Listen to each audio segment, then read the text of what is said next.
Hello weavers, આપ સૌને મારા જય શ્રી કૃષ્ણ.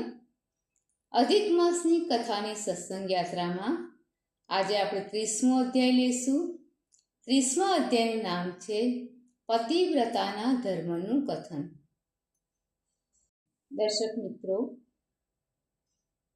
આજનો અધ્યાય શરૂ કરતા પહેલા સૌપ્રથમ તો જે ભાવિક ભક્તોએ પંચરાત્રિના જે કોઈ વ્રત કે નિયમ લીધા હોય તે શ્રી પુરુષોત્તમ ભગવાનની કૃપાથી નિર્વિઘ્ને પૂરા થાય એવી મારી અંતરથી પ્રાર્થના.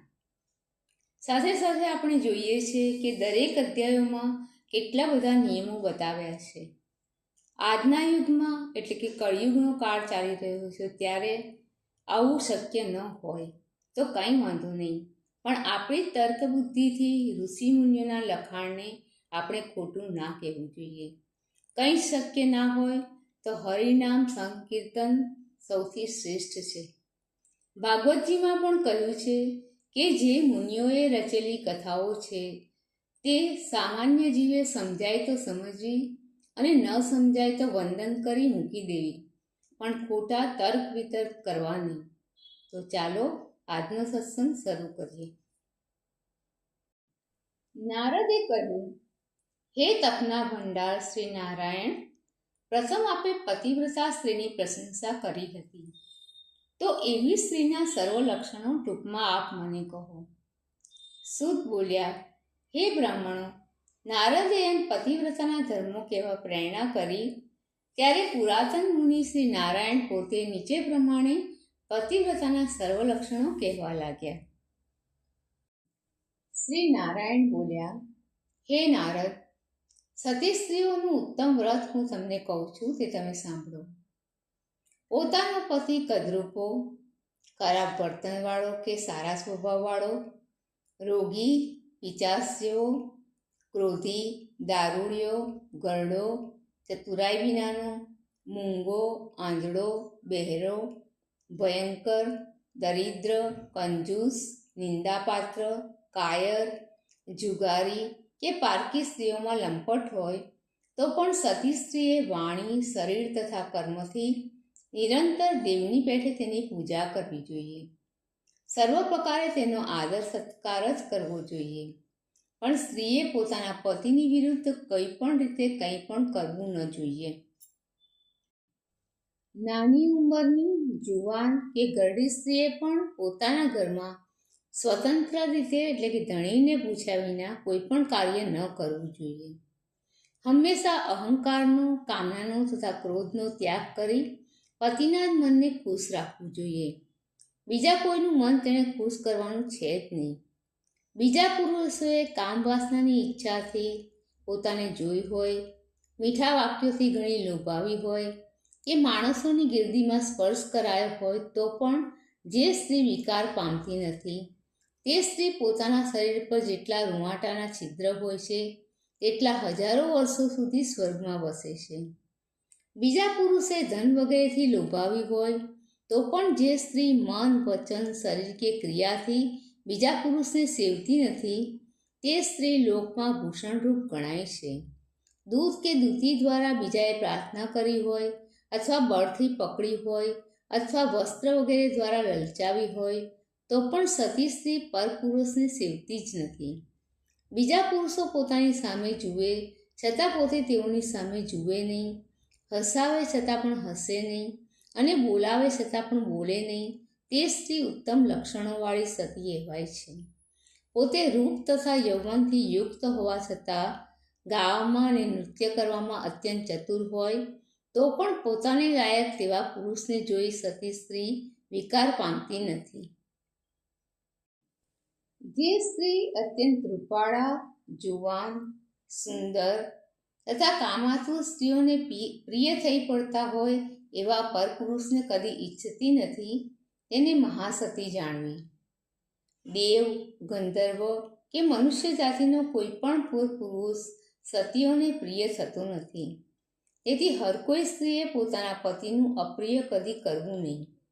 જે સ્ત્રી પોતાના પતિ જમી લે પછી જમે, પતિ દુઃખી હોય તો પોતે પણ દુઃખી બને, પતિ ખુશ હોય ત્યારે પોતે અતિશય ખુશ થાય, પતિ પરદેશ ગયો હોય ત્યારે મેલા કપડાં પહેરે, પતિ સૂઈ જાય તે પછી સૂવે, સવારમાં પતિના જાગ્યા પહેલાં જાગી પથારીમાંથી ઉઠી જાય, પતિ મરણ પામ્યા હોય ત્યારે તેની સાથે ચિતાના અગ્નિમાં પ્રવેશ કરે, એટલે કે ધણીની પાછળ મરી જાય પણ જીવે નહીં, અને બીજા પુરુષને મનથી પણ કદી ન ઈચ્છે, તે સ્ત્રીને પતિવ્રતા જાણવી. સ્ત્રીએ પોતાના સાસુ સસરાની ભક્તિ કરવી, પતિની તો વધારે ભક્તિ કરવી, પતિના ધર્મ કાર્યમાં અનુકૂળ થવું, ધન સંગ્રહના અર્થ કાર્યમાં પણ અનુકૂળ રહેવું, ઘરની ઘરવખરી તથા સરસામાનની સફાઈ રાખવામાં દરરોજ ઘણી જ કાળજી રાખવી, પોતાનો પતિ ખેતરેથી કે ગામમાંથી ઘરે આવે ત્યારે સામે ઊભી થઈ જઈ આસન તથા જળ આપી સત્કાર કરવો, હંમેશા મોઢું પ્રસન્ન રાખવું, બરાબર યોગ્ય સમયે પતિને ભોજન આપવું, પોતાનો પતિ જમતો હોય તે વેળા કંઈ પણ અપ્રિય વચન કદી ન બોલવું, અને ઘરમાં મુખ્ય ગણાતી પત્નીએ આસન, ભોજન, દાન, સન્માન તથા પ્રિય ભાષણ કરવામાં હંમેશા ચતુર રહેવું. ઘરના ખર્ચ માટે પોતાના પતિએ જે કંઈ દ્રવ્ય આપ્યું હોય તેમાંથી ઘરનું સઘળું કાર્ય બુદ્ધિપૂર્વક પતાવી લઈ સ્ત્રીએ કંઈક બચાવવું પણ જોઈએ, પરંતુ દાન કરવા માટે પતિએ જે કંઈ દ્રવ્ય આપ્યું હોય તેમાંથી લોભ કરીને કંઈ પણ પોતાની પાસે છાનું રાખવું નહીં. તેમજ પતિની આજ્ઞા વિના પોતાના સગાવાલાને કંઈ પણ છાનું આપવું નહીં. સતી સ્ત્રીએ બીજા સાથે વાતચીત, અસંતોષ, બીજાઓના વેપારની વાતો, ખૂબ હસવાનું, અતિશય રોષ તથા ક્રોધનો સંપૂર્ણ ત્યાગ કરવો. પોતાનો પતિ જે પદાર્થ પીતો ન હોય કે ખાતો ન હોય તે સર્વ પદાર્થનો સતીએ હંમેશા ત્યાગ કરવો. તેલ ચોળવું, સ્નાન, શરીરનું મર્દન વગેરે ક્રિયા તથા દાંતોની સફાઈ એ બધું સતી સ્ત્રીએ પોતાના પતિને ખુશ રાખવા માટે જ કરવું. હે મુનિ, ત્રેતાયુગથી માણીને સ્ત્રીઓને મહિને મહિને ઋતુકાળ આવે છે. તે વખતે 3 દિવસ પછી નાહીને ઘરના કામકાજ માટે તે શુદ્ધ ગણાય છે. રજોધર્મ પામેલી રજસ્વલા સ્ત્રી પહેલે દિવસે ચંડાળની, બીજે દિવસે બ્રહ્મ હત્યાવાળી મનાય છે, અને ત્રીજે દિવસે ધોબણ ગણાય છે, અને ચોથે દિવસે તે શુદ્ધ થાય છે. રજસ્વલા સ્ત્રીએ સ્નાન, શૌચ, શુદ્ધિ, ગાવું, રડવું, હસવું, વાહન પર બેસવું, આંજણ આજવું, જુગાર, ચંદનાદિનું વિલેપન, ખાસ કરીને દિવસે ઊંઘવાનું, દાંતણ, મૈથુન, મન વચનથી દેવોનું પૂજન તથા દેવોને નમસ્કાર એ બધું છોડી દેવું. તેમજ બીજી રજસ્વલા સ્ત્રીને અડકવું પણ નહીં, તેવી સ્ત્રી સાથે બોલવું પણ નહીં. 3 દિવસ સુધી પોતાનું મોઢું કોઈને બતાવવું નહીં, અને સ્નાન કરી શુદ્ધિ થતાં કોઈને પણ પોતાનું વાક્ય સંભળાવવું નહીં, કોઈ સાથે વાતચીત કરવી નહીં, નાહીને પણ પરપુરુષને જોવો નહીં, પણ સૂર્યનારાયણનું દર્શન કરવું. તે પછી દર્ભનો સ્પર્શ પામેલું જળ પીવું, અથવા દેહ શુદ્ધિ માટે કેવળ પંચગવ્ય એટલે કે ગાયનું છાણ, મૂત્ર, દૂધ, દહીં તથા ઘીનું મિશ્રણ એ દૂધ પીવું. આ ઉપદેશ પ્રમાણે ઉત્તમ સ્ત્રીએ કાળજીથી વર્તવું જોઈએ.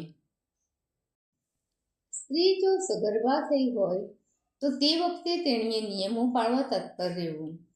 શણગાર ધારી રાખવા, અત્યંત સાવધાન રહેવું, પતિનું પ્રિય તથા હિત કરવા તત્પર રહેવું, મોઢું પ્રસન્ન રાખવું, પોતાના ધર્મમાં પરાયણ રહેવું, પવિત્ર રહેવું, શરીરનું રક્ષણ કરવું, સારા દાગીના પહેરી રાખવા, વાસ્તુ પૂજામાં તત્પર રહેવું, ખરાબ સ્ત્રીઓ સાથે વાતચીત કરવી નહીં, સુપડાનો વાયુ લેવો નહીં, જેના છોકરા જીવતા ન હોય તેવી સ્ત્રીઓનો સંગ કરવો નહીં, પારકી રસોઈ ખાવી નહીં, સુંદર રહેવું, વિહામણા કોઈ પદાર્થ જોવા નહીં, ભયંકર કથાઓ સાંભળવી નહીં, ભારે અથવા ઘણો ગરમ ખોરાક ખાવો નહીં, અને અપચો થવા દેવો નહીં. આ રીતે જો તે બરાબર વર્તે તો એ પવિત્ર સ્ત્રી ઉત્તમ પુત્ર પ્રાપ્ત કરે છે, પણ એથી ઉલટી રીતે વર્તે તો ગર્ભ પડી જવા સંભવ રહે છે, અથવા પેટમાં જ ગર્ભ થંભી જાય છે, જાણે જામી ગયો હોય એમ વાંઝ્યાપણું કરાવે છે. પોતાની શોખ પોતાના કરતાં ઓછા ગુણવાળી હોય તો પણ તેની કદી નિંદા કરવી નહીં. પરસ્પર ઈર્ષા કે અપ્રીતિથી ઉત્પન્ન થયેલો દ્વેષ ચાલુ હોય તો પણ શકોએ એકબીજનું અપ્રિય અથવા ખરાબ કરવું નહીં.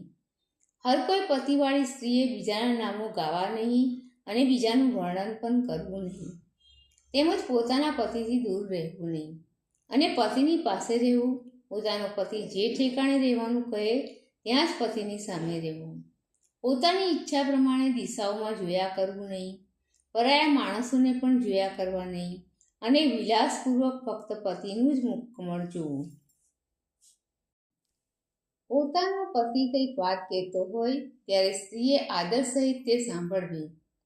પતિ કંઈ કહે ત્યારે તેની આગળ પોતે વચમાં બીજું કંઈ બોલવું નહીં. પતિ જ્યારે રતિ ક્રીડા માટે બોલાવે ત્યારે ઉત્સુક થઈ તુરંત જ તેની પાસે જવું. પતિ કંઈ ગાતો હોય ત્યારે ઉત્સાહ સહિત પ્રસન્ન ચિત્તે સાંભળવું. પતિને ગાતો જોઈ પોતે આનંદમગ્ન થવું. પતિની આગળ કંટાળા સાથે વ્યગ્ર ચિત્રે કદી ન રહેવું. પતિ કજિયાળો અથવા કંકાસ કર્યા કરતો હોય તો પણ સ્ત્રીએ તેની સાથે કજિયો કે કંકાસ કરવો નહીં.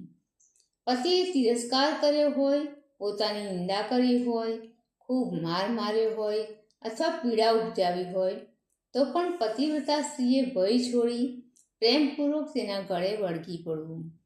પતિની સામે ઊંચેથી રડવું નહીં અને નિંદા કે ગાળોના શબ્દો બોલવા નહીં. હર કોઈ સ્ત્રીએ પોતાના ઘરની બહાર કદી નાસી ન જવું. પોતાના સગા સંબંધીઓને ઘેર કદી ઉત્સવ આદિ પ્રસંગ હોય ત્યારે તેના ઘરે જવું, પણ પતિની આજ્ઞા મેળવીને રક્ષકોના રક્ષણ નીચે જવું.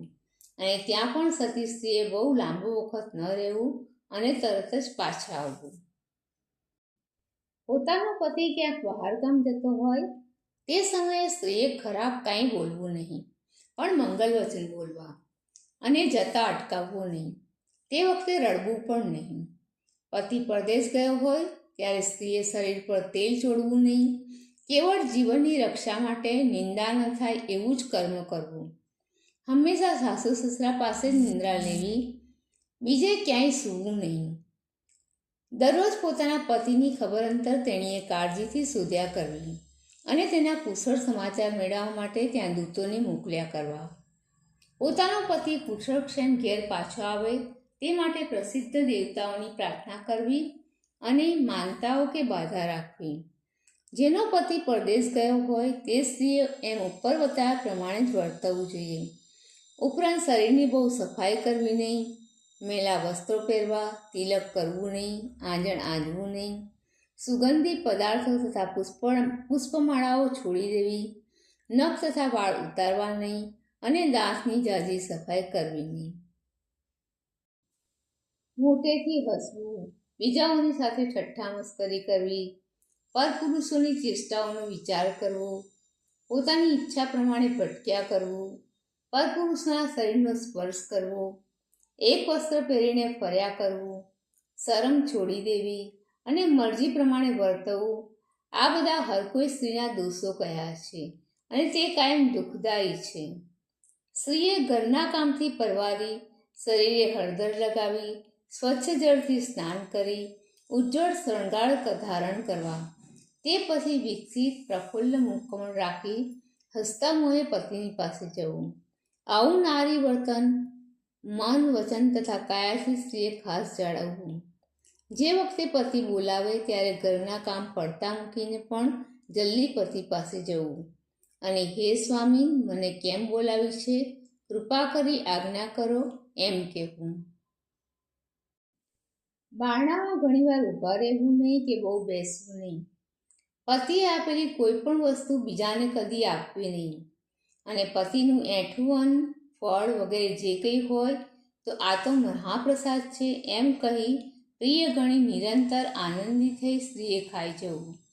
પોતાનો પતિ સુખેથી સૂતો હોય, બેઠો હોય કે ઈચ્છાનુસાર રમતો હોય ત્યારે ઉતાવળના કામ માટે પણ તેને કદી ઉઠાડવો નહીં. એકલા ક્યાંય જવું નહીં. વસ્ત્ર વિના નાહવું નહીં. અને જે સ્ત્રી પોતાના ધણીનો દ્વેષ કરતી હોય તેને કદી આદરમાન દેવું નહીં. ખાંડણીઓ, સાંબેલું, ગાગર, ઘંટી, યંત્ર કે ઉંબરા પર સતી સ્ત્રીએ કદી બેસવું નહીં. જે સ્ત્રીને તીર્થમાં સ્નાન કરવાની ઈચ્છા થાય તેણે પોતાના પતિના પગ ધોઈને તે પાણી પી જવું, કેમ કે સ્ત્રીને પોતાના પતિ શંકર તથા વિષ્ણુથી પણ અધિક છે. જે સ્ત્રી પોતાના પતિની આજ્ઞા ન માની વ્રત, ઉપવાસ તથા નિયમ કરે છે તે પોતાના પતિના આયુષ્યને હરે છે અને મર્યા પછી નરકમાં જાય છે. જે સ્ત્રી પોતાના પતિ કંઈ કહે ત્યારે સામા ક્રોધ કરીને જવાબ આપે છે તે મર્યા પછી ગામડામાં કૂતરી અથવા વેરાન જંગલમાં શિયાળવી થાય છે. સ્ત્રીઓ માટે શ્રેષ્ઠ નિયમ આ કહ્યો છે કે હર કોઈ સ્ત્રીએ પોતાના પતિના પગની સદા પૂજા કર્યા પછી જ જમવું જોઈએ. જે સ્ત્રી પોતાના પતિને છોડી મિષ્ટાન જમે છે તે મર્યા પછી ઝાડના કોતરમાં રહેનારી ક્રૂર ગુવડી થાય છે. જે સ્ત્રી પોતાના પતિને છોડી પરપુરુષ સાથે એકાંત સેવન કરે છે તે પણ મર્યા પછી ગામડામાં કૂતરાની વિષ્ઠા ખાનારી ભૂંડણી થાય છે અથવા ઊંધે માથે લટકનારી વાઘોડી થાય છે. જે સ્ત્રી પોતાના ધણી સામે હાકોટા કરી અપ્રિય અથવા ખરાબ બોલે છે તે મૂંગી થાય છે. તેમજ જે સ્ત્રી પોતાની શોખની સદા ઈચ્છા કરે છે તે બીજા જન્મમાં દુર્ભાગણી થાય છે. જે સ્ત્રી પોતાના ધણીની નજર ચૂકવી બીજા પરપુરુષ સામે ખરાબ કામ વાસનાથી જુએ છે તે કાણી, બેડોળ અથવા કલરૂપી થાય છે. પોતાના પતિને બહારથી આવેલો જોઈ જે સ્ત્રી ઉતાવળી પાણી, આસન, પાનબીડું તથા પંખો આપી, પગચંપી વગેરેથી તેમજ અતિશય પ્રિય વાક્યોથી સારી રીતે તેમની સેવા કરે છે તેમને વિદ્વાન પુરુષો પતિવ્રતા સ્ત્રીઓના મસ્તકને શોભાવનાર રત્નરૂપ કહે છે. કારણ કે પતિ સ્ત્રીઓનો દેવ છે, ગુરુ પણ પતિ જ છે અને ધર્મ, તીર્થો, વ્રતો પણ પતિ જ છે. માટે બધું છોડી દે સ્ત્રીઓએ તો કેવળ એક પતિની જ પૂજા કરવી જોઈએ. જેમ જીવ વિનાનું શરીર ક્ષણવારમાં અપવિત્ર થઈ જાય છે તેમ ધણી વિનાની સ્ત્રી પણ સારી રીતે નાયેલી હોય તો પણ તે સદા અપવિત્ર જ છે. ધણી વિનાની વિધવા સ્ત્રી સર્વ અમંગળો કરતાં પણ વધારે અમંગળ છે. તેથી જ વિધવાનું દર્શન થતાં કોઈ પણ કાર્યની સિદ્ધિ થતી નથી. ડાહ્યા માણસે પોતાને આશીર્વાદ આપતી એક માતા સિવાય બીજી કોઈ પણ વિધવા સ્ત્રીનો આશીર્વાદ સર્વકાળે છોડી દેવું જોઈએ, કેમ કે એ આશીર્વાદ તો સર્પ જેવું જ ગણાય છે. વિવાહ સમયે લગ્ન ક્રિયામાં બ્રાહ્મણ કન્યા પાસે આ જ પ્રમાણે કેવડાવાય છે કે હું જીવતા કે મરેલા પણ પોતાના ધણી સાથે સદા રહેનારી થાવ, મને મારા પતિનો વિયોગ કદી ન થાવ. માટે સતી સ્ત્રીએ તો જેમ શરીરને તેનો પડછાયો અનુસરે છે તેમ પોતાના પતિને સદા અનુસરવું અને ભક્તિથી પતિને જ અનુકૂળ સદા રહેવું. જેમ સાપને પકડનારો વાદી બળાત્કારે સાપને તેના દરમાંથી બહાર ખેંચી કાઢે છે તેમ સતી સ્ત્રી પોતાના પતિને યમદૂતો પાસેથી પણ બળાત્કારે ખેંચી લઈ સ્વર્ગમાં લઈ જાય છે. સતી સ્ત્રીનો પતિ દુષ્ટ કર્મ કરનાર અથવા પતિ કે વટલી ગયેલો હોય, મહાપાપી પણ હોય, દુરાચારી પણ હોય તો પણ યમદૂતો તેની પાસે સતી સ્ત્રીને જોઈને દૂરથી નાસી જાય છે. એવા પાપીને પણ યમલોકમાં તે લોકો લઈ જઈ શકતા નથી, કેમ કે સતીના મહાત્મ્યથી તે પાપી પુરુષ પણ સ્વર્ગનો અધિકારી થઈ ચૂક્યો હોય છે. પતિવ્રતા સ્ત્રી પોતાના શરીર પર જેટલા રૂંવાટાની સંખ્યા છે તેટલા અબજો વર્ષો સુધી પોતાના ધણી સાથે રમતી સ્વર્ગનું સુખ ભોગવે છે. પોતાના શિયરનો ભંગ કરી દુરાચાર કરતી દુષ્ટ સ્ત્રીઓ પોતાના પિતાના તથા પતિના બંને કુળને નીચા પાડે છે અને પોતે પણ આ લોકમાં તથા પરલોકમાં દુઃખી થાય છે. જે સ્ત્રી દૈવ યોગે પતિને અનુસરી શકતી નથી, એટલે કે તેની સેવા કે આજ્ઞા પાલન કરી શકતી નથી અથવા મર્યા પછી તેની પાછળ જઈ શકતી નથી, તેણે એ સ્થિતિમાં પણ પોતાના શિયરનું સારી રીતે રક્ષણ કરવું, કેમ કે શિયરનો ભંગ કરવાથી હર કોઈ સ્ત્રીને નરકમાં જવું પડે છે. સ્ત્રીએ શિયરનું ખંડન કર્યાથી તેનો પિતા તથા પતિ પણ બંને સ્વર્ગમાંથી નરકમાં પડે છે, એમાં ફેરફાર નથી. તેમજ વિધવા સ્ત્રીએ અંબોડો કે ચોટલો ન વાળવો જોઈએ. અંબોડો કે ચોટલો વાળવાથી તેના પતિને પરલોકમાં બંધન થાય છે એટલા માટે વિધવા સ્ત્રીએ કાયમ માથું મુંડાવી નાખવું જોઈએ અને હંમેશા એક જ વખત ખાવું જોઈએ, પણ બીજી વખત કદી ખાવું ન જોઈએ. વળી વિધવા સ્ત્રીએ તો પલંગ કે ખાટલા પર સૂએ તો પણ તેનો પતિ નરકમાં પડે છે. માટે તેણીએ પોતાના પતિને પરલોકમાં સુખ થાય એવી ઈચ્છા રાખી જમીન પર જ સૂવું જોઈએ. તેમજ શરીરે તેલ ચોળી નાહવું નહીં, નાગરવેલના પાનનું વીડું ખાવું નહીં અને અત્તર વગેરે સુગંધી પદાર્થોનો ઉપયોગ કદી કરવો નહીં. વિધવા સ્ત્રીએ પોતાના પતિની પાછળ પતિનું, પતિના પિતાનું અને તેના પિતાનું નામ તથા ગોત્ર ઉચ્ચારીને હંમેશા દર્ભ તથા તલ નાખેલા જળથી તર્પણ કરવું, તેમજ દરરોજ ધોળા કપડાં પહેરવા, નહીં તો તેનો પતિ રવરવ નરકમાં જાય છે. એમ નિયમો પ્રમાણે જો વર્તે તો વિધવા સ્ત્રીને પણ પતિવ્રતા જ માનવામાં આવે છે. શ્રી નારાયણ બોલ્યા, દેવતા સહિત સર્વલોકોમાં સ્ત્રીઓ માટે તેઓના પતિ સિવાય બીજો કોઈ પણ ઈષ્ટદેવ ગણાતો નથી. કારણ કે જેનો પતિ પ્રસન્ન રહે છે તે સ્ત્રી સર્વકામનાઓ પ્રાપ્ત કરે છે, અને જેનો પતિ કોપાયમાન થાય છે તે સ્ત્રી પોતાના સર્વકામનાઓનો સંપૂર્ણ નાશ કરે છે. પતિવ્રતા સ્ત્રી પોતાના પતિ થકી સંતાનો, વિવિધ ભોગો, શૈયા, આસનો, અદ્ભુત ભોજનો, વસ્ત્રો, સુગંધી પુષ્પો તથા સુગંધી પદાર્થો પ્રાપ્ત કરે છે. એટલું જ નહીં, પણ આ લોકમાં તથા પરલોકમાં અનેક પ્રકારની કીર્તિ મેળવે છે.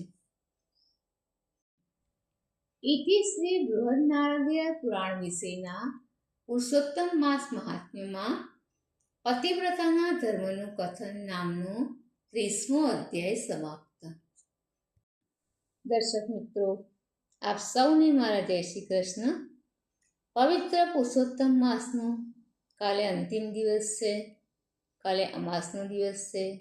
આપણી સત્સંગ યાત્રા પણ કાલે પૂર્ણ થશે. તો કાલે ફરીથી મળીએ છેલ્લા અધ્યાય સાથે.